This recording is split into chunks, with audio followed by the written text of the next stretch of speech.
This video is to explain what we're going to do this week. That's going to be a little bit different.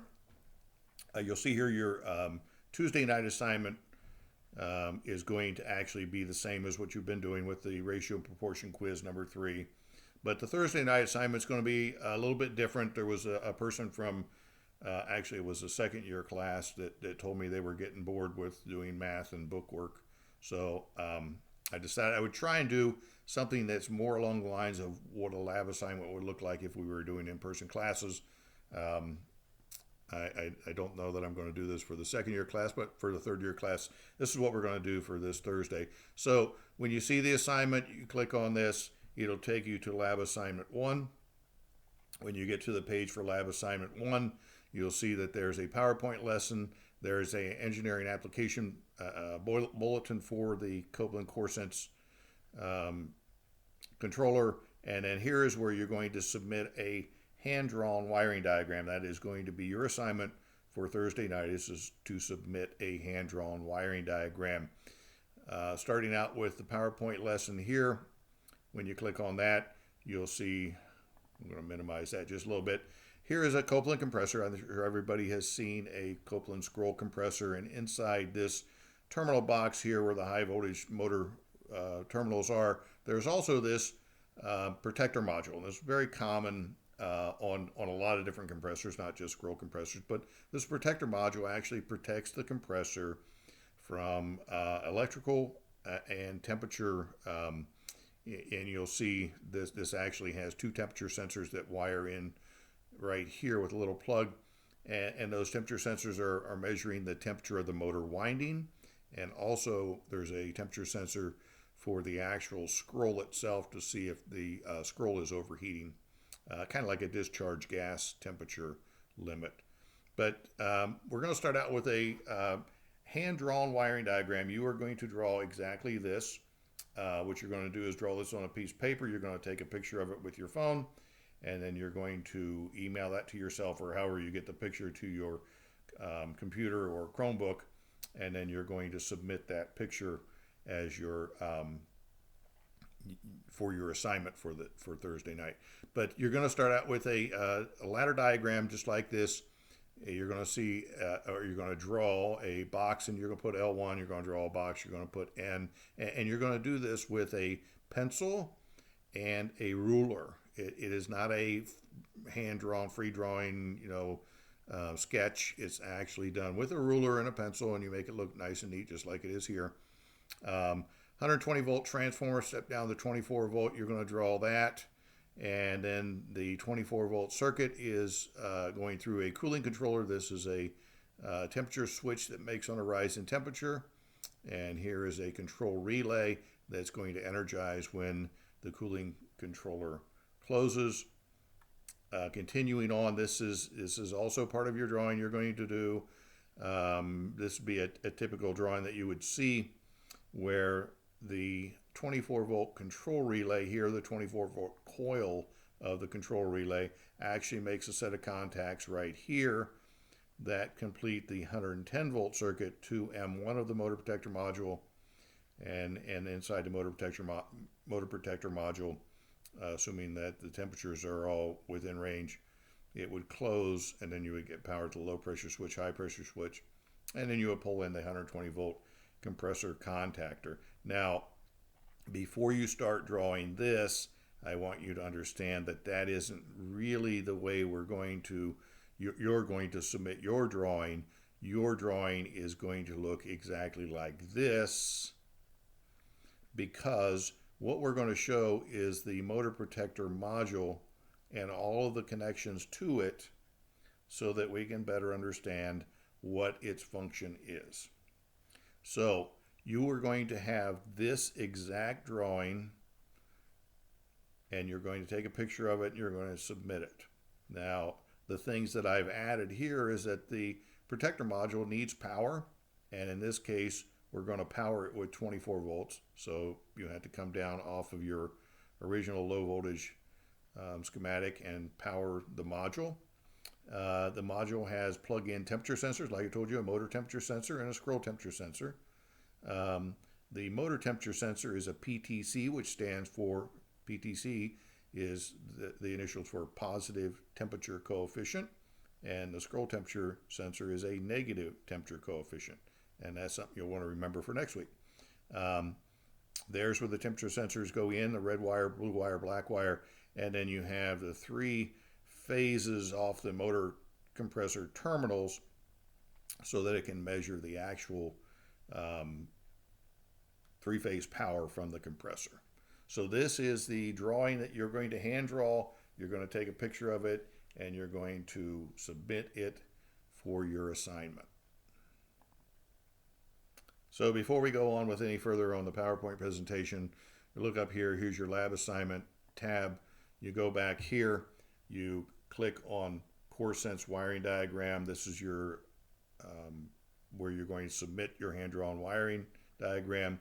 You go down here to Browse Local Files. When you click on that, it's going to open up a window, and somewhere in the file on your computer, you'll have saved that picture that you took of your drawing, and then you'll come down here and you'll click Submit. And that's really all that's required for this Thursday night, is that you provide that hand-drawn drawing that looks exactly like this.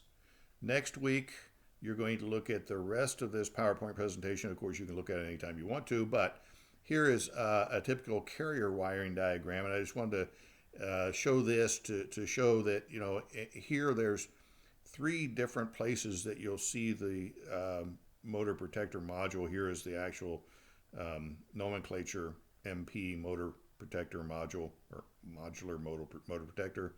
Here's where they excuse me, show the M1, M2 as a temperature switch that opens on a rise. And actually, there's a lot more to the Core Sense controller than being just a temperature switch, but they show it as that, and there, of course, M1, M2 terminal designations. And then up here, this is T1 and T2, which is the motor protector power, which you did on your drawing, T1, T2. They don't show anything here, which is kind of the details of the whole thing. As you go down through here, I've put in some information. What you're going to do next Thursday night for your assignment is you're going to have a quiz based on what you see here on the PowerPoint presentation, like something like this.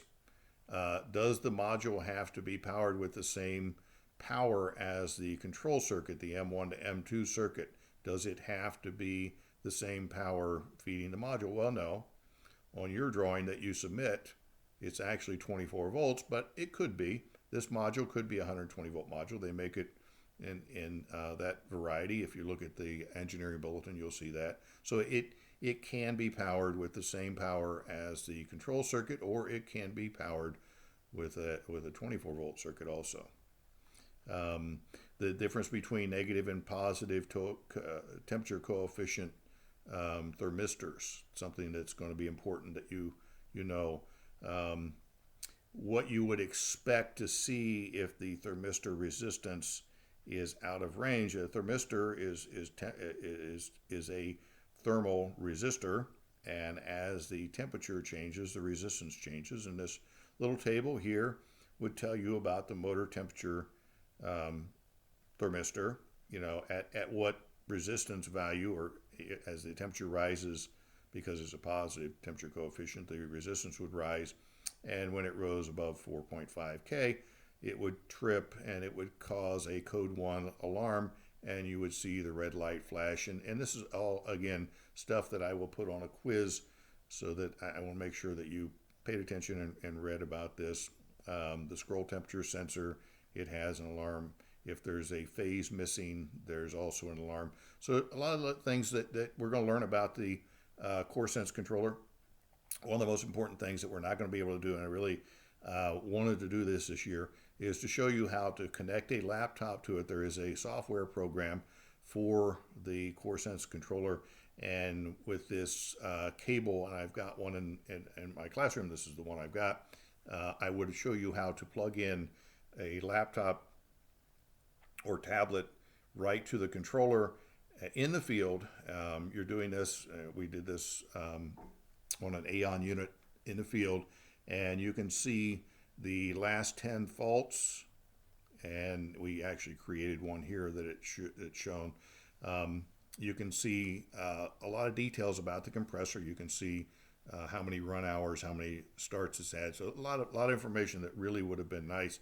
And I hope someday we get to go over all this and show you this. There's the little green plug there where you plug in the communications. But it's going to be kind of hard to do that online. So here's the last thing I want to show you before the end. Finish this video. This is the lesson that we were just looking at that shows you exactly how to do your drawing. Here's where you're going to submit your drawing. Here is the engineering bulletin. When you click on that, it'll open up in a separate window, 18 pages. And this is information from Copeland on that controller. This is where you find all the details about the fault codes. This is all the information about the model. Here's the 24 volt model, model number for a 120 or 240 volt module, and that's the T1, T2 power voltage range, and the M1, M2 contact. You know, it doesn't specify voltage because it can be anything the control circuit is, but it does have a maximum current rating of the contacts. The reset time after it trips, that might be a good question to put on the quiz.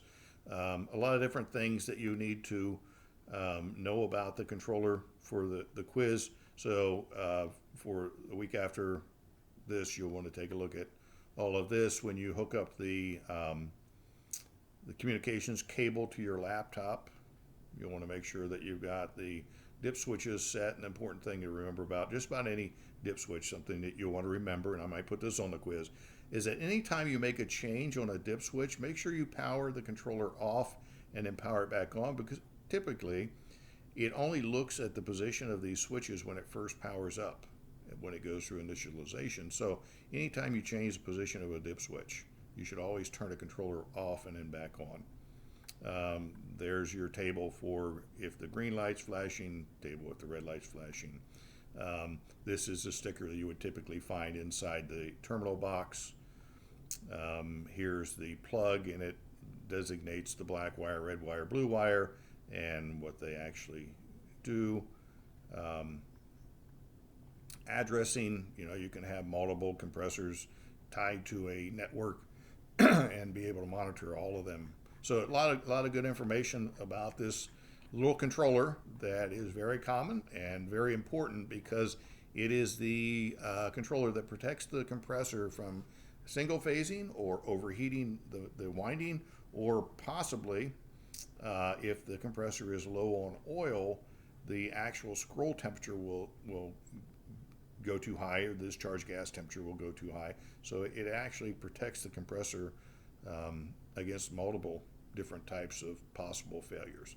So we'll get back to that next Thursday, but make sure for this Thursday you submit your hand-drawn wiring diagram, and submit it anytime you're ready. I'll take a look at it. If it needs work, I will let you know.